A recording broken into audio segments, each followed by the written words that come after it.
ऐसे ही घूरते हैं ना, जब किसी की बहन, किसी की बेटी, किसी की बीवी रास्ते से गुजरती है।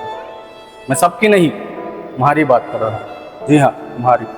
चलो आज किरदार बदलते हैं। यहाँ तुम्हारी जगह तुम्हारे ही जैसा कोई बदलिहाज शख्स खड़ा करते हैं और सामने से आपके घर वाले गुजरे, इसी तरह बदनजरी के साथ में वो हमारे घर वालों को देखे, क्या तुम्हारा दिल गवारा करेगा?